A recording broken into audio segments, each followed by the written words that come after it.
So what are you doing now?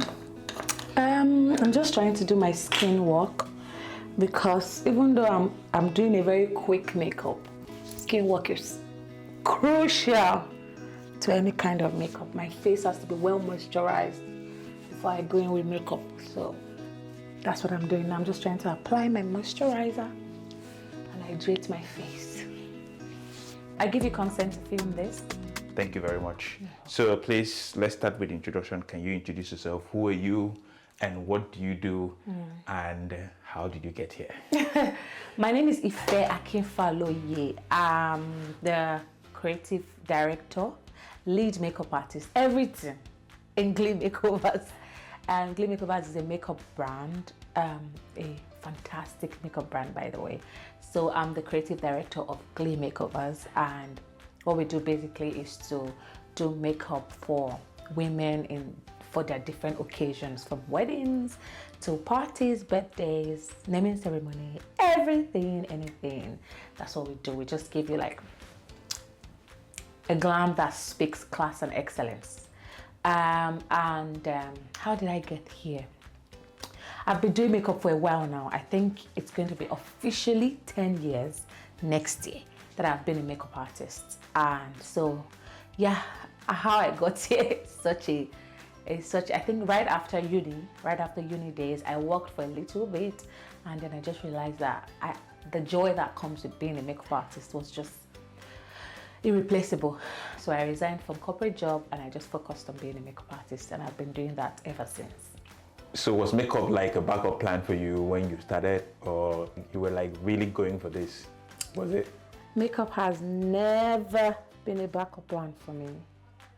And I think that's one of the most important recipes to succeeding as a makeup artist. For me, that was not my story. Makeup was the core, is the core. When I finished back then, I finished in OAU in 2012, and I got a job in a law firm back in Nigeria, and it felt like fish out of water. Not like I wasn't doing well. I was a customer service person. And if you've observed from this video, I talk a lot. So I like talking. So it wasn't a problem being a customer service rep. The problem was I wasn't enjoying what I was doing. So every time I would sit down, I would look out the window and I would just feel like life was passing me by. So one day I resigned. Just told my mom I was resigned. Before I resigned, I knew that makeup was this. Every time I do makeup, I'm excited. Like I feel like makeup is so powerful. I could just take somebody from here to there. Like, wow, is this the person who just sat on my chair? Makeup gives me an idea how God felt when he created human beings. When he said on the seventh day, this is beautiful. You know, I know it's not the same thing, but it's close. Because when you're done with makeup, it's like you're creating another fresh person. And I just love it so much. So I used to do it back then for my friends, just paint their faces, my sister. I just loved how I felt. I used to do it for free. It wasn't about the money. I used to do it for free. But I just loved what it gave me. So I resigned, and all my savings, I went to go and train to become a makeup artist. And since then, I've just continued. So it was never a backup plan. It was like the core. By the time I entered the UK 3 years ago, the first thing in my brain was makeup. How do I start? How do I start? Where do I start? And then I started somehow. So if let's know you a bit. So like the name, the city, how come? How do you connect that? Ife, Leeds makeup artist. So tell us, how do you connect that? So when you say how do you connect, do you mean like location? So what I mean is, Ife, the name happens to be a location, your origin, you're from Africa, Nigeria, finding yourself in Leeds. Okay. How did you get there? That's interesting. Funny enough, it's book that brought me to the UK. So I came to the UK for my master's. I actually am a Chevening scholar with pride. I won a Chevening scholarship in Nigeria in 2021. That was how I found myself in the UK. So I won the scholarship based off of makeup as well, funny enough. The story is, I used to do a project back in Nigeria known as the Buyer Initiative. Buyer means beautiful as you are. So I would do makeup for people living with disabilities, Down syndrome, cancer. So I would just do their makeup, get them dressed, take their pictures, and then give them back the pictures to say you're beautiful as you are. And I was just doing it on my own when one of my friends in the US said, oh, he saw one of my projects that I'm doing in Nigeria and he thinks it's fantastic and he thinks I should apply for Chevening Scholarship. And I did my research. I applied for Chevening Scholarship. I didn't win it the first time, but I tried again the second time and I won. And what comes with Chevening Scholarship is that it is fully funded. So I literally just carried my bags from Nigeria and I found myself in the UK. I didn't pay for anything. And I was able to also come with my husband, my amazing husband. And so that's how we found ourselves from Nigeria. And now we're in the UK. Wow. Yeah. Wow. Well, good to hear. Congratulations to you guys. Thank you. Say me well to the family. I will. Say us well to your family. That's really good. Coming back now to creative directors of Glee Makeovers. Tell us what goes on in Glee Makeovers. Like every other one-man business, everything goes on with Glee Makeovers. So I would say that working in corporate space hasn't been a waste for my business. It gave me an understanding of how to actually run business. Many of us as creatives, we just know how to do the work. Like just paint the face, or if you're a hairstylist, do the hair. We don't know the business part of the business. So when I say business part, I mean coming up with price lists, conversation with your client, how you should hold these conversations, how to run your social media, customer service, how to talk to your clients, how to drop contracts with your clients. All of those things were things that I learned from working in the corporate space as a customer service representative. So I learned those things and I am everything in Glee Makeovers. I'm the customer service rep, I'm the social media manager, I'm the contract director, I'm the one who paints the faces, I'm the one who washes the brushes after. I just do everything. Back in Nigeria, I had apprentices. I had people who were learning, and because they were learning, they would help with one thing or the other. But here in the UK, for now, yeah, I'm literally on my own. So when it comes to what happens behind the scene, it's such a long process. What people see is just the makeup painting, but it's such a process. From when the client says, hello, I would like to book your services. And once they get in touch with me, most times on Instagram, that's where I get my highest clientele, Instagram and then TikTok. I have a website as well. And then from referrals, people refer when you do makeup. And when they get in touch, the first thing is I have a price list already. It's fixed. So I just send them my price list. And when I send them the price list, some of them try to negotiate. Some of them say, okay. And the next thing they have to do is to make a deposit payment, because I have learned in this life. I remember back when I was starting makeup back in Nigeria, when a client says, I want to book you for so date, I'm always so excited. And because they've said they want to book me, I just block the date. They just told me verbally that they are booking me for this date. So I block off that date for my calendar. And if someone else comes to me, I'll say I'm not available. You're booked already, yeah. And then a day or two before that day, yeah, they'll come back and say, oh, your brothers, aunties, uncles, sisters, daddy's, mommy's sister wants to do the makeup for them for free. And I'm like, so what happens to me? Sorry. So all I get is sorry.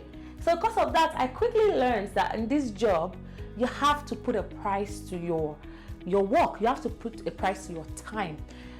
Immediately the client says, I want to book your services for so date, the next thing I follow up with is my price list. Fantastic. Once they see it and they agree with it, the next thing I follow up with is an invoice. I always send my clients invoice. And sending invoice is pretty simple. You can just download an app and just come up with an invoice. But I have invoices that I immediately send to my clients and I let them know that they have to make a 50% non-refundable deposit. That's half my price. Once you do that, then I block off the date on my calendar. Even if you cancel shortly before that date, the 50% is non-refundable. So my time is not lost. So that's kind of the process for me. Once they make the deposit, then we're in business. If it's a bride, I have a contract that I've written down for brides and I always send them those contracts. So we talk about the contract, then I go on a Zoom call with my brides for 30 minutes just to talk about what they would like to look like on their big days. I'm still the one doing everything. I don't have any assistant. It's still me. So we have all these calls. This is you in the UK. You in the UK, yes. We have all these calls, we have all these conversations, and then on the D-Day, I have to get there. If my bride has to be ready by 10 o'clock, I always backtrack. Remember, it takes about 3 hours for a bridal makeup. yeah. That means I have to start that makeup by 7. But if I get there by 7, I can't start by 7 because I will need to set up. Yeah. That means another 30 minutes to set up. So my mind is I have to get there by 6:30. If I'm to get there by 6:30, that means I have to wake up in my house by 5 o'clock so that I can bathe and get ready and get the ride. So it's a lot of mental work that comes in with the process itself. Nice. Then eventually you do the makeup. After doing the makeup, you have to be your social media manager. You have to record the makeup, do the video. After that, you have to edit the video that you just did. After that, you have to put song that Instagram will like, and then you post it on Instagram. After that, you have to wash the brushes that you used for the makeup and clean your kit.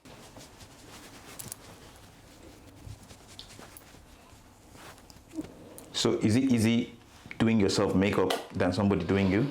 And how would you find if somebody's doing your makeup? I don't know. As a makeup artist, you are critical of everything because it's the thing you do. But I think when you just trust the person or you trust the person's work, I can relax. But I'll still be looking at the mirror every now and then just to see what the person is doing and saying if I like it, just because I know it. Easy doing my makeup. Funny enough, I think I find it easier doing other people's makeup because I can, like, the canvas is in front of me and I can just work with their features. Maybe I'm just taking my face for granted. Doing my face is just regular. I don't wear makeup too often, but anytime I do, it's just easy peasy, fast and quick. So I would say I find it easier.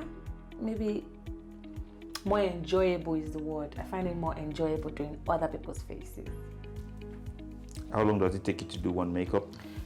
Face makeup? It depends. So if it's a regular makeup, maybe an hour, 15 minutes, thereabouts. What's regular makeup?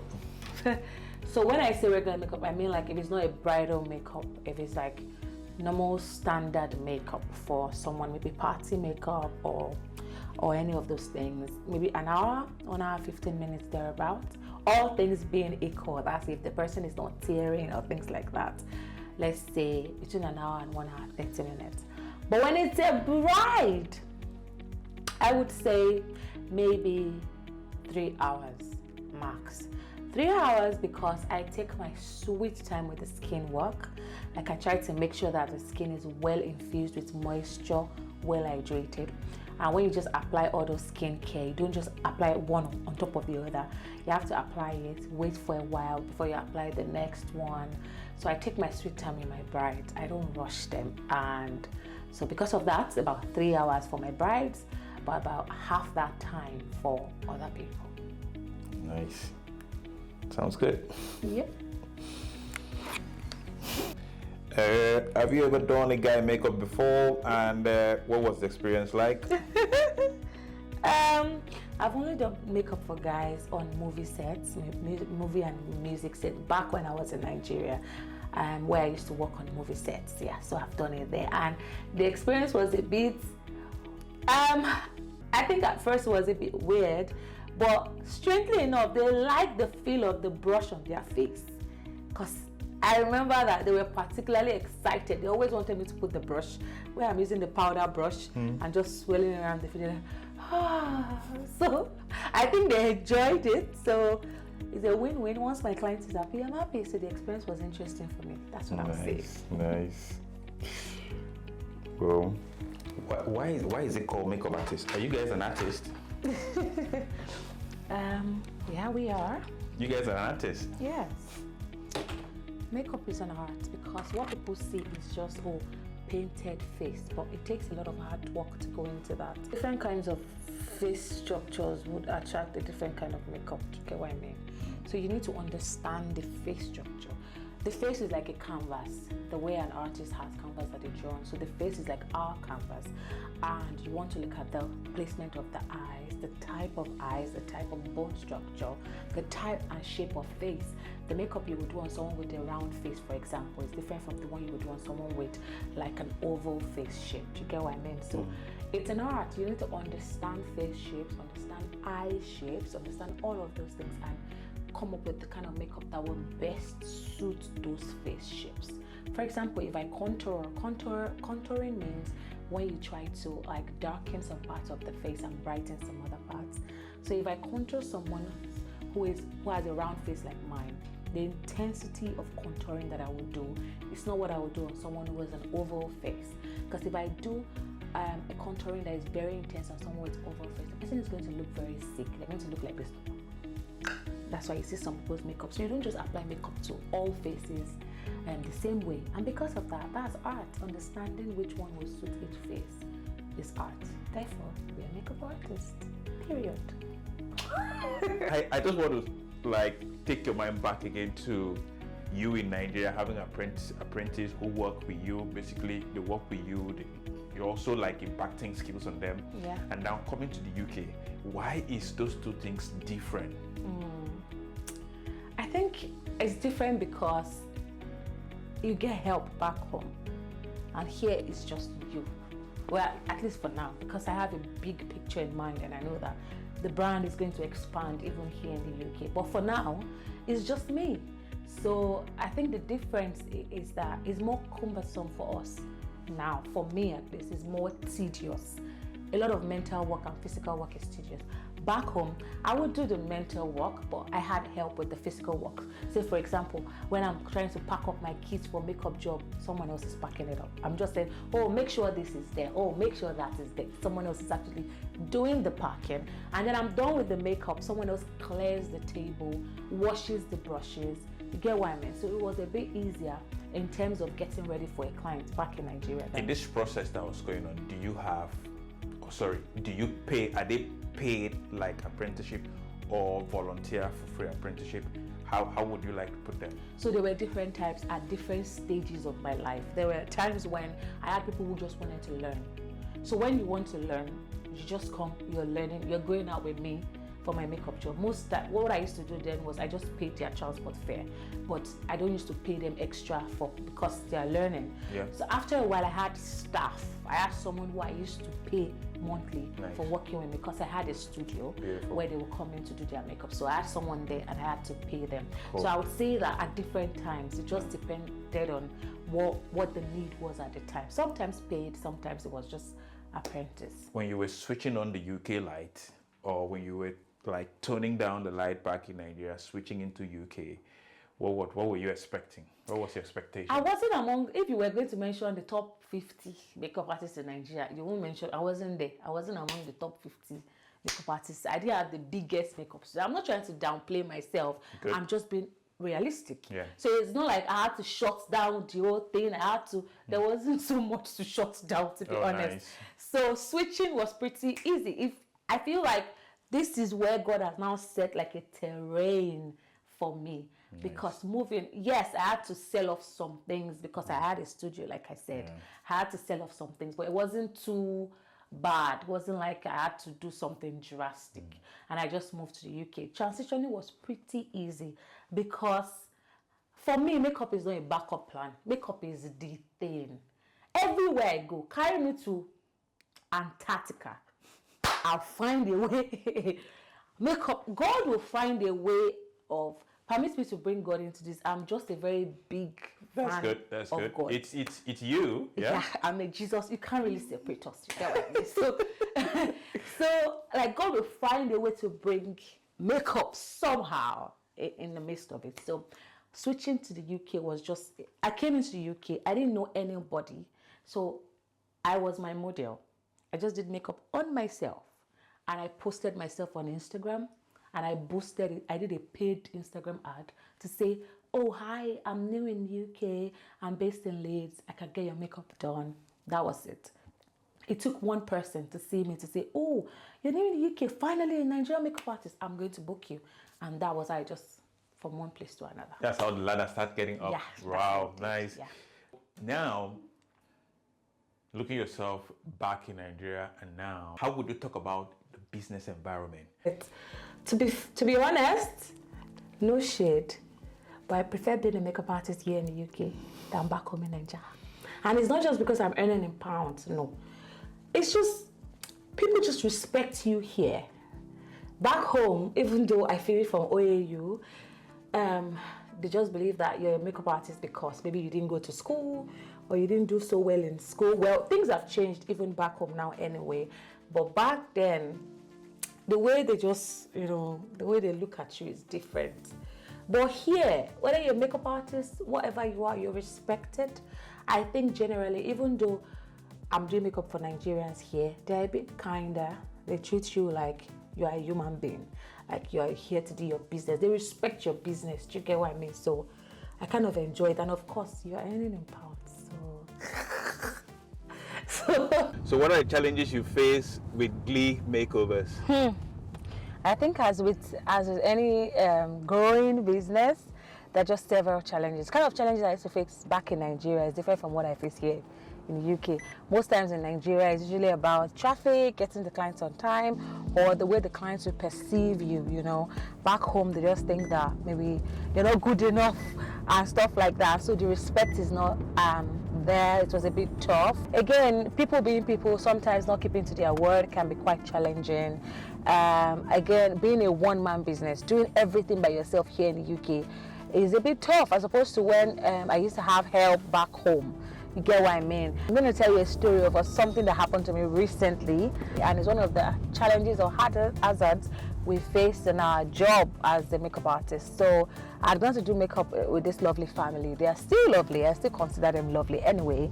And everything went well, and then I went to my house, and then 2 days later I got a call to say, oh, they had gold in their house the day I came, and after I left they couldn't find the gold anymore. So I was the only third party who came in, so I was a prime suspect, you know what I mean? So it was a bit I don't know the word to use, but I was shocked. I was pretty unhappy because I've been doing this makeup for quite a while, and no one has ever said they were looking for something and didn't find it, and no one has ever related me to a story like that. Do you get what I mean? So it was a bit somehow, and they kept saying if I had it anywhere, they didn't mind just collecting it quietly and they wouldn't involve anybody else and things like that. Indirectly, I was like the one, I was being accused of stealing their gold, which was like a big stain for me. And what often causes this is, as a makeup artist, we go into people's homes a lot. When you go for a home service, we go into their homes. That's a big hazard on its own, because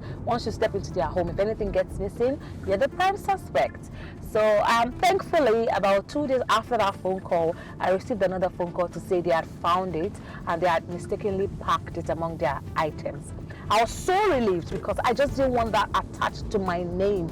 Our job is based on referral, largely, like 50% of our clientele comes from referral. And if anything like that happens, and let's assume they didn't find it, so anytime she wants to tell the story of the makeup artist that came to do her makeup on her graduation day, she's going to say that girl was the one who took her gold, most likely. You get what I mean? So I'm just so glad that they found it, and it kind of made me realize that this is one of the hazards we face on the job as makeup artists. We go into people's homes, go into people's rooms sometimes where they keep their valuables, and we can easily be accused of, stealing.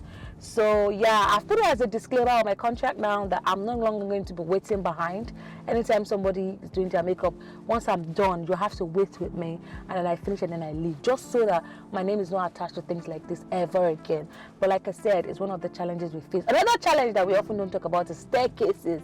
When we go into hotels or homes that do not have lifts, it's horrible. Because have you seen my box and my chair? Lifting all those things on the stairs is just hard. It's hard. Sometimes you're pulling the boxes, pulling the chairs all alone. It's so hard. It's so hard. So I think in the UK, that's one of the major challenges I face. Just carrying stuff around by myself is tough.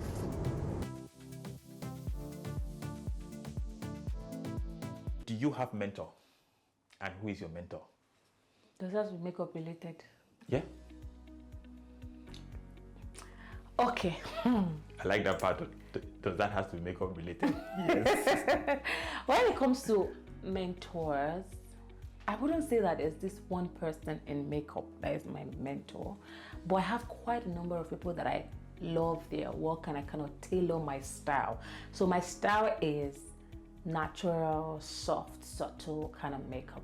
Every kind of makeup, like every kind of makeup will meet the kind of clients that likes them. Some clients like a bit heavier, some clients like it really soft. So for my clientele are mostly people that like it soft. What happens when you natural. have a client that wants it more heavier?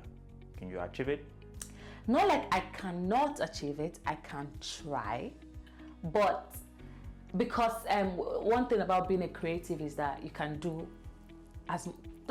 you can do any, like you can just learn. As a creative, you can quickly catch on and do anything. So yes, I can achieve it, but you hardly find them come to me because they already see my style. You get what I mean? So I would say my mentors are people that have like soft, subtle look, like that's their thing. So people like Flawless Faces by Jade back in Nigeria.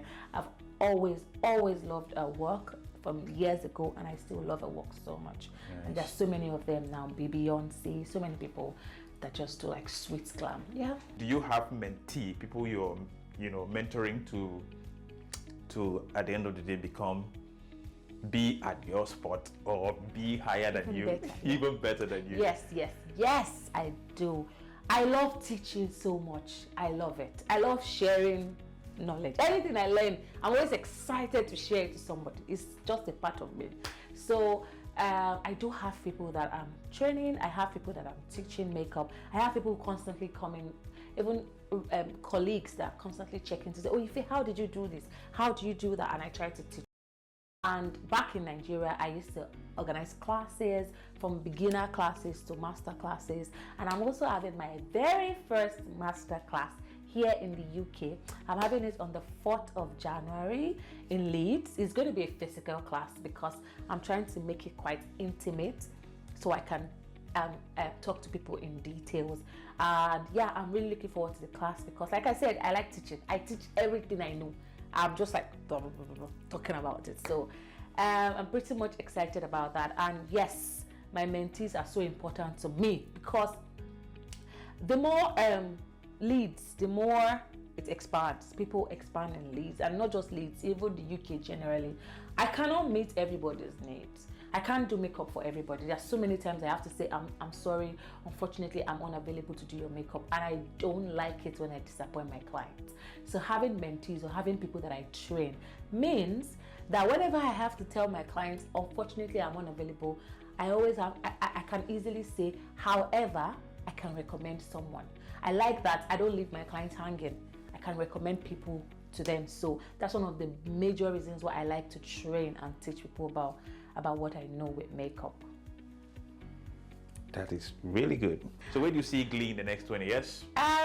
So basically I see us having like a fully blown beauty salon, where a one-stop shop for all your beauty needs. So you just come into Glee Makeovers.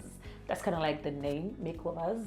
It means that you come here, can get your hair, your makeup, your nails, your manicure, your pedicure. Here in the UK, we are hoping to have a big, beautiful, white painted space that can house all of those needs and meet them accurately. In addition to that, I also look forward to doing projects. I'm very, very passionate about people living with disabilities, different forms of disabilities, both physical and developmental disabilities. It's kind of my special thing. So I'm looking forward to having the first most beautiful girl with Down syndrome in Leeds. That kind of project, having beauty pageants and just celebrating the beauty in diversity. You know what I mean? So yeah, those are kind of my goals for the next 5, 10, 20 years. That's amazing. Yeah, thank you. You have a lot.